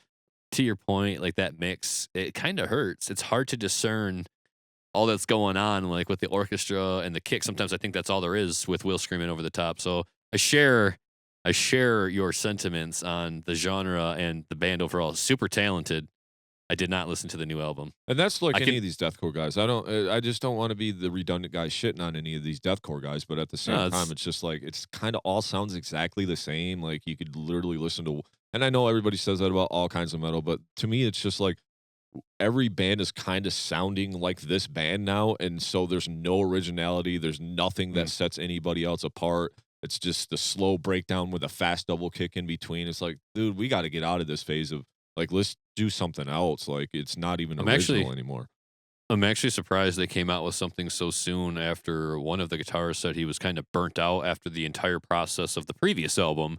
They kind of rolled right into this one quicker than I expected. I really thought he would have taken a little bit more downtime, but yeah, I could see spinning your wheels in the mud a little bit. Sounds like maybe. Yeah. So great musicians. I would like some more spacious like let's slow everything down. Like let's hear what a song sounds like without grinding and blasting and doing double bass, and maybe pull back on some of the orchestration a little bit. Absolutely. Just you write a song and vocals on the guitar. and vocals. Yeah. Like Yeah, because we know he can do a lot 25% of less vocals. yeah, and he can do other vocals too if they wanted to incorporate some of his cleans. I'm not sure how much they take advantage of that, but apparently Will can sing too. But the what's weird about deathcore is like you know what, and I get it, it's all about kind of the vocals and vocals Olympics, but like everybody knows deathcore by their singers. No one really knows the guitar player, unless it's Garza, but it's just one of those things where it's like it's almost this weird like face of the band thing. I don't know, but Yeah. I get it. But moving on, Psycho Frame. This was a killer. Salvation laughs in the face of a grieving mother. Man, so sick. It's kind of one of those things. You heard the first song. By song 8, you're still getting that same salt and pepper, but it's very good. It's a very tasty meal. It's just doesn't change flavors a whole lot, but man, I really liked it. It was really cool. Super short too. Not very long. Another one I threw on. Stick to your guns. Keep planting flowers. Absolutely ruled, man. Great songs, great riffs. Another kind of like more hardcore, but with some metal in it. Post metalcore, I guess you could say. Moving on, Dying Wish, Flesh Stays Together. One I was looking forward to so bad this year, man. But because I loved the last record, there was so many cool riffs, but all of a sudden it kind of felt like we tuned these guitars down. We kind of lost some of the riffing. The vocals have grown a lot. Songwriting is there. But the melody and the actual metalcore part of it that I really loved about the last record kind of isn't even on there. So to me, it kind of was disappointing because I was hoping to hear more of those riffs, more of that melody. They had kind of a unique thing, and now they kind of just sound almost similar to a lot of other things that are happening. I don't know if they changed guitars, changed tunings, but it's still heavy. It's still an okay record, but it was just kind of, when you're really looking forward to something because you love the last one. Like, Right. I love that Malevolence record, the riffs. Right. And then like if they put something out in 2 years, like you said, and the band you really like's putting out something new, you're kind of trepid about it, right? Yeah. So, It happens. It um, happens. Yeah, I love the band. I didn't listen to anything more than the 2 singles that they put out, and yeah, I could feel a little bit of a shift there. But I was just going to take those 2 songs for what they were, but I did not make time for the entire album, unfortunately. But I am high on the last one still. I still think they're a great band live too. I kind of felt like they were trying to lean more towards the Spirit Box Maybe. way.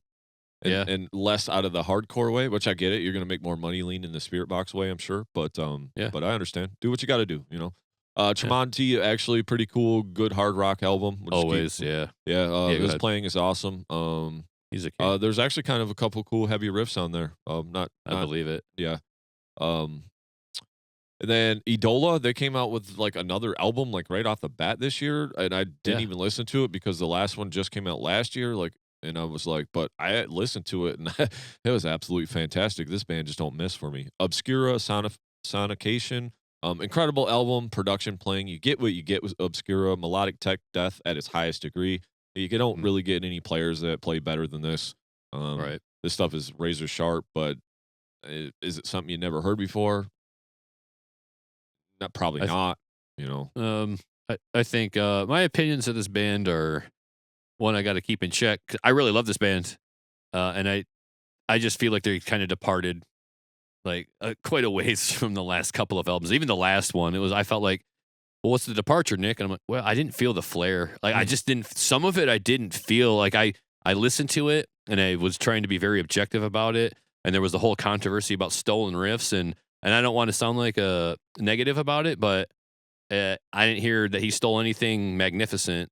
If that's the case, like if he stole some riffs in there, I didn't hear anything jump out at me as like, oh my God, this is great. I think the best part, right? Yeah, I didn't. Honest to God, like when it came to the heavier parts, I was not moved. I do like their clean passages, but I don't want to see this band reduced to like almost like an Opeth style where we're just gonna lean into that clean, softer 70s stuff now or whatever hypothetical.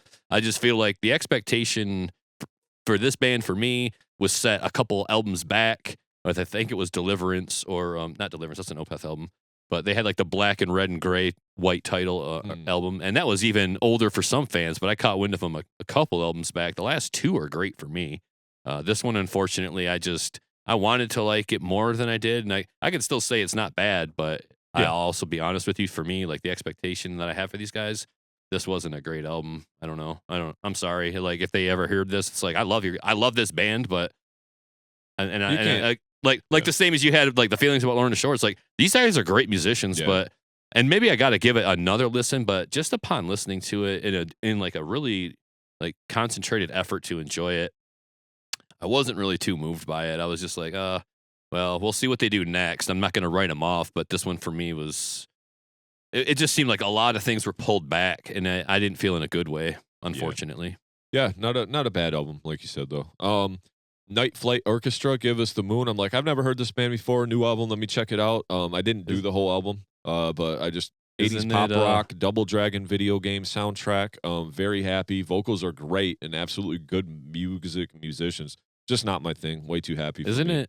Isn't it Born Strid's band? Yeah. His other. Yeah. Yeah. So it's soil work, but not. Yeah, it's not Right? even close to that. Yeah, like I No. said, it's like 80s It's like pop those rock members. with his. Yeah. Yeah. No, I don't know. It I've just heard wasn't my thing. I know some people love it. I just couldn't get into it.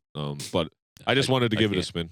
We're getting to the end here. So, complete 180 though. Peeling Flesh, PF Radio 2. Man, you get what you get with Peeling Flesh, but God, I love Peeling Flesh. The production rules, the riffs rule. I just love this band, dude. Yeah, Very I cool. didn't get a chance to hear it. No, that's awesome though. It sounds like something brutal, like a brutal death metal. Yeah, it's short, it's sweet. It's like Peeling Flesh. I mean, slam. Yeah. You get what you get. Okay. And they just came out with like an album last year, so yeah. But Testament, this one really blew my doors off, dude. Parabellum. I was like, this album absolutely rules. Great vocal music performance. There's some black metal, but then there's a ballad on there too. So I'm like, Yeah. it's great, and it's just more than a thrash metal album. And sometimes these guys don't get what they should get due because they're hell of a players. They have all kinds of interesting music throughout their careers. Some great, some okay, and some otherwise. But other than that, when I turned this on, I just couldn't turn it off, and I listened to the whole thing because I didn't really know what I was in for every song, and I was like, oh, it was just fantastic. I really liked it, man. Yeah, they're kings. I didn't listen to it. I've heard a lot of great reviews by, just random comments and people in our social circle that have had a lot of great things to say about it. So I should get around to it because I do enjoy myself some Testament. And when I hear that people are saying it's good Testament, well, I got to stop putting it off. But I'm excited to make the time for it. Yeah, I'm making notes as we speak. Yeah, it was a late end of year one, but really cool. Yeah. So that's kind of probably another reason. Orbit Culture, this is a band that you kind of turned me on to. Death Above Life. Awesome riffs, heavy as hell, good songs. Sometimes the singing part kind of sounds weird to me when he starts doing like his clean vocals, and maybe that's just a personal preference thing. But overall, solid album. I don't know if you jammed it. I know this was a band that 2 years ago you had on your top list. So only a couple of songs. And one was an absolute banger. I know I shared it and I loved it. And then I heard like two more songs, like the title track, which I think is not a good single. It's just a really not a good representation of a single that you want to put out, even if it is the title of the album. Right. It was like the same open note like the whole time. I'm like, okay, so I understand we're setting a mood. I get it, but it doesn't work out of context. Like I need the next song with it, perhaps. But it was like a 3-minute long, like just open note drone, and I was like, I want to hear more of the Swedish metallic death metal that you guys also do. And I know you're trying to do something different and be angry and heavy and like just dense, but some of it didn't translate for me. But the one that was what I expect from them was great. And then I think there was a second one that I can't remember having any opinion of it other than maybe I need another listen. But still a great band. I'm excited for them, and I like that they're doing different things. But I didn't hear the whole album, but I thought the last one was amazing. Very solid album, though. Very good album. Okay. Worth a spin. Okay. I would listen to it again.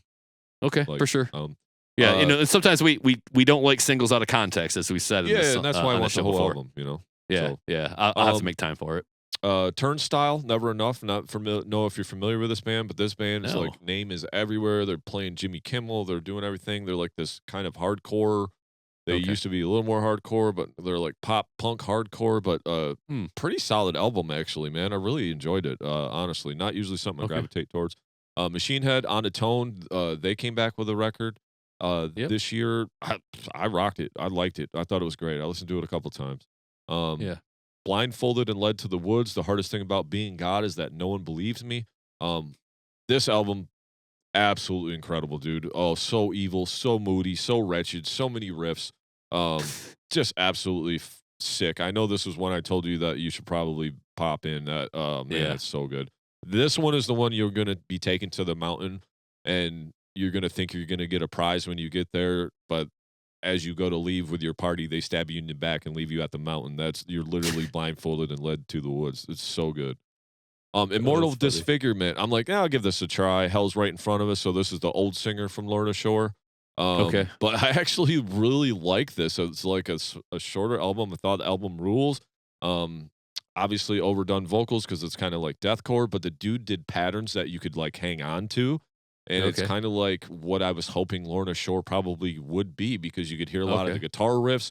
There was still orchestration and it was still kind of like all that same kind of stuff, but it was just a little more dialed back and a little more straightforward. And I could really hang on to it.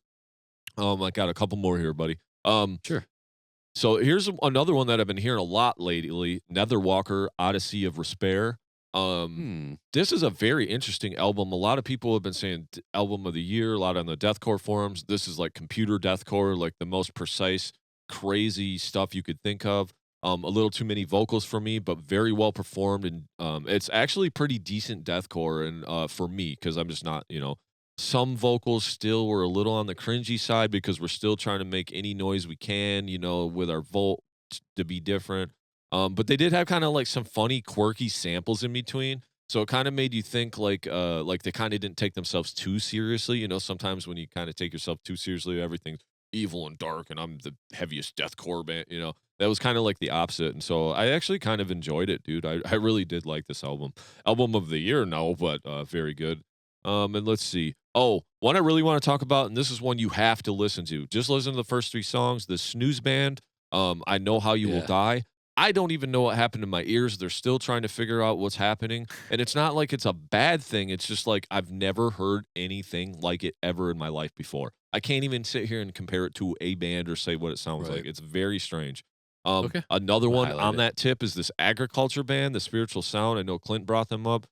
Wow, dude, what another band that you can't just say sounds like anything. So those 2 bands right there is like that's your experimental on my, Okay. for me for the year. Like branch out and just a couple songs from each band, even if you don't like it, just to say you've heard those Right. bands. Because I don't know where these bands will go, but of all these bands on this list, those 2 are the ones that stick out with like, oh, I can't even tell you if they sound like anything I've ever heard before.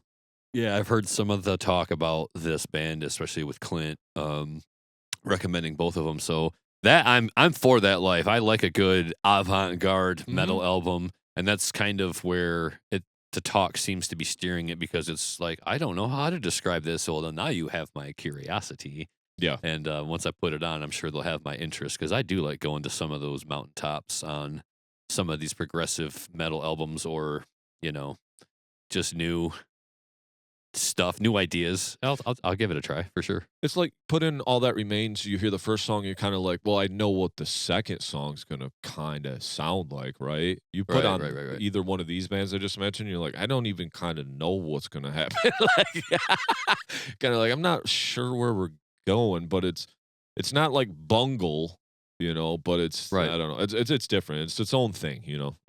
Awesome. Fight from Within, Talk is Cheap, cool, great beat down metalcore, just one that I listened to around the way. One that I just listened to, and a lot of people are talking about too online. Coroner, Dissonance Theory. These guys, I'm assuming, been around for a while. This album absolutely surprised me. Gojira mixed with Testament, kind of. All Vocals are right. kind of like All Chuck right. Schuldiner mixed with Chuck Billy. Great Okay. playing, interesting riffs, fantastic melody. I would like a little heavier vocals because they kind of are. They kind of remind me of like, are you familiar with like Byzantine or Byzantine? Yeah, Byzantine. Yeah, Yeah. like that band rules, but they kind of remind me of that kind of some of the stuff that they do and vocals where it's not a scream, but it's also not like a sing. It's kind of that in Right. between, like Right. harsh, like I don't know how you do it Hard. without blowing your vocal out, Right. but kind of like we Just talked yelling. earlier, the Chester kind of scream sing thing. Okay. Um, Yeah. Yeah. but he had his own way of doing it, obviously. But man, I would say listen to this album. Oh my god, dude! Like, Okay. just like as far as recommending anything, them 2 that I said and this one rules. I Oh yeah. popped in the new Angel Maker, another deathcore album. It's bearable deathcore for me. Great playing, a few sticky gang vocal courses. Not too many vocal Olympics, super heavy. I actually really enjoyed the Angel Maker album. They did a great job on this. And then one more that I squeezed in at the last minute, and this was just because Clint recommended it when we talked to him. People will be confused because the Clint episode will come out after this one, but Right. because we keep saying that. But this 1914 band, for Ah. Veribus Unitas. Very Yeah. like if I was just gonna say another band, it was like kind of came out the gates as like the Val of Nothish type, just that razor sharp, sick black and death metal.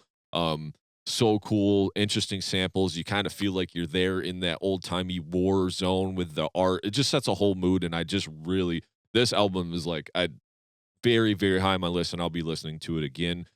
Also reminds me of like that band that we had on the show called Blasphemous that we really liked, that we reacted to. Okay. That was kind of like that black and death metal, Right. you always kind of say old school, but yeah, that kind of just riff forward. We're not doing breakdowns and that kind of stuff. We're just Yeah. but we're still doing grooves and still doing melody, and like I can't speak highly enough about this one, man. Yeah, this is one that's on my radar, and I saw only recently without enough time to squeeze it in because I saw it was a little bit of a longer album, but Mhm. I'm looking forward to it just based on even if we were talking about like buying an album based on the cover art. This is one that I probably would take a chance on, and it sounds like I'll be pleasantly surprised by what's inside for me because of the comparisons and the people saying like, "Hey, this is for you," or "This is good in general anyway. Listen to it, tell me what you think." But 1914 with the new one, what is Veribus Unitus? Mhm. Yeah, I'm gonna get into that one too. I'll have to highlight it as well just to be sure, but it's on my radar and I'm excited for it. All right, as we're wrapping up here, do you have anything on your list that you wanted to speak on or scoff over? I know I went through all 75 of mine, so Yeah, thanks for that. I hey, you know what? Why not? Just because you did, I will talk briefly about a few. And anybody listening, hey, we listened to a bunch of music for you, so we can tell you how we liked it. Vomit Forth with Terrified of God. okay, that one was on my list too. I just didn't mention it. It was like a late last year release, but yeah, very Yeah, good album. sick artwork, gritty distortion on the guitars, almost borderline like HM2, but it's not. But man, they go gritty with that distortion. I loved it. I like some Maggot Stomp, brutal death metal, deathcore, Yeah. cool stuff. Love those guys, dude. Let's see. I listened to the new Born of Osiris. It's going to be Lee McKinney's last participation with the band. He's departed from the band, but he's on this one, and it was pretty good. If you like Born of Osiris, I enjoyed this one. What I So missed. Heaven Shall Burn. I know you recommended that to me. I did listen to it, but I thought there were a few other albums like it that were better. Mhm. Acid Age, Perilous Compulsion, Northern Ireland, modern thrash metal with an emphasis on thrash, cool variety of vocals, a lot of guitar solos, awesome, bright, gritty bass tone in the mix, and the drums, I state, were a little loud in the mix, actually, but it's a great album. So Acid Age had a good one for me this year. Vermithor, Wasteland Throne, I did listen to it. Some Finnish death metal, hardcore influences in there. Steady backbone beats. Some grinds and blasts as well. Love the bass tone in the mix. 20 minutes long. I mean, plenty of headbanging riffs, deep gutturals. I was in favor of it, and I got a list of for fans of maybe Your Dying Fetus, Suffocation, Misery Index, Internal Bleeding, Pyrexia, Defeated Sanity, Cannibal Corpse, Deicide, Malevolent Creation, Hatebreed, Earth Crisis. Probably a for fans of type of list that I Googled to say, like, hey, if I like bands like Vermithor, and this is kind of like what I'm getting back. So some of those might be closer than others, but I thought it was like almost that old school like death metal, but with some hardcore. It was kind of different. Yeah, I hear that one. Spirit World. This is a band that I like, and then some of the things they do I don't like. It's just tough for me. They're really good, but the country vibes on this album are not country vibes that I appreciate. It's kind of like, what are we doing here? But that aside, it wasn't like it didn't kill it for me. Almost. I was like, ugh, how much of this can I stomach? Right. But through and through, it's like a thrash metal album. I think there were like only a couple of bits and pieces of that country, and one of them wasn't bad actually, because I can appreciate some country. But when we start getting into like some twangy shit kicker, mud kick, no, fam. I'm like, no, you're like almost abusing an acoustic guitar at this point. Right. Like with some of that country, but the Spirit World Eldorado came out March 21st. It was pretty good when I gave the whole thing a chance. It was fine. I just like, if you like country music, well, this is an album for you. You're gonna really appreciate this, and metal. If you like country and metal, if you're that dude, oh man, you're gonna turn this one up. This is not a bad album at all. I just like sometimes for me, like I kind of got boundary issues with country, love hate. Some of it I'm great, like that folk sing song ballad stuff, like that really melodic country. I'm fine with you, but then you start hitting me with this, like I don't know. I don't want to use any crass or negative terms. Some of it I don't like in ways, in visceral ways, where I'm like, miss me with it. And they kind of touched on some of that for me, a little twangy. Yeah. But where the thrash was in, it was good. Sure. I don't know how to I'm pronounce this familiar. band. I just thought it was going to be too quirky for me to even. It wasn't too so. quirky, but it does have the country in there, And it's I do you like gotta a lot of country actually, but I don't. It like you said, It's a little hee haw. That's the kind I just I would see him live and I would have fun with it. I know that because I can endure a 25, 30-minute set of it, and they're only going to splice in 5 or 6 minutes of it. I'm cool with you. But we got Drood. I don't know. Shadowplay. It was a long folk black and death metal album. Not bad, but 55 minutes was a stretch for, it was a 2-day long listen type of deal. So, but they're a band that some people are going to like if they like the folk, blackened death metal, or, blackened metal. It's not bad. I listened to the new Whitechapel Hymns of Dissonance. I didn't mention that one either. That's my bad. That's all right. We talked about it with Clint a little bit, I believe, so you'll look forward to more of that speech later, but I appreciated it, and it's another one of those albums where you take a band who's been around for so long, and they've done different things, and now it's kind of a return to form album, and I just really felt like it was this really, like the album art matches the mood and the visuals in my mind, just like this cloudy, orange, hellish landscape that I'm going through. They got some Scooter, little trim pick palm mute riffs over some cool, like, chugging breakdown stuff. They did some interesting things, and Phil Bozeman's obviously a champ. He's a king vocalist, so Hymns of Dissonance was a really good Whitechapel album, in my opinion, a return to form for them. Crown Magnetar, Punishment, Deathcore, insane drummer, breakdowns, grooves, bass drops, chugs. It's deathcore, but it was all right. It wasn't the most mind blowing. We talked about Spirit Box. I love that album. Architects as well. Bleeding Through with 9, yes. Obscura, Seor, Amidst the Ruins. This is a long one. The first track's 12 minutes. Like, no thanks. It's like this long. Again, it's hard to describe, but I think it's like it's got some shoegazy blackened black metal vibes, but also some folk Celtic influence as well in there. Very melodic. Not bad. The new All That Remains. The new Enterprise Earth EP was pretty good. Pretty hard. Yeah, I've listened to that too. Yep. Listen to the Oni Genesis EP. Not bad. It's got Jared Dine in that band. So they had that one came out in January. Not bad. Harry Carey for the Skies. I think it's a band that's been around forever. Title of the album was Scorched Earth. Austrian post-punk black metal. Very instrumental. The vocals do kind of stay in that one register the whole time, but I did like the music behind it. I listened to the new Idola. It reminded me of Dayseeker. Great singer. Some R&B moments, a lot of electronic moments. Great musicians. But this one was not like as hard or heavy as the previous one that they did last year. Yeah, it was more softer side of it. Yeah. But enjoyable. I could enjoy it. I could. We talk about what's heavy and what's chill. This was one that I could chill to. Yeah. We know they're capable of heavy. The album title was Mend, by the way. The band rules, though. Yeah, great stuff. So that's what I've got, and so that's like probably most of what I've listened to and some of the notes on it. Anything else I listened to? I didn't want to speak negatively about anything. Some things you got to kind of be honest when you listen to it, and you're like, yeah, I had higher hopes. Yeah, I did listen to it, and I'll be honest with you, I had some higher hopes for some people this year, but hey, not every album can be a banger, and I'm not going to say. And it's not like, and some of these bands, they're great musicians, but it's like this album just wasn't it. It just it is what it is. I'm sorry, like don't take offense that I didn't like it, but I'm not trying to shit on it because there's some things on here that I really liked, and I could see other people being like, why, how, why, fam, no. I get you, like I get it, but some of the things that you might like that I maybe didn't have the highest of opinion this year.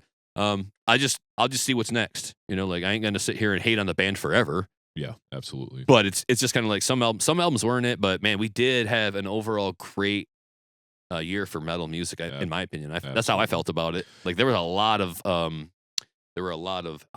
honorable mentions that could easily be anybody else's top 10 or number 1 for the year. I get you, sure, dude. And there's even stuff that's probably could be top 10 that we never even listened to or anything this year. Totally missed. I believe it. So.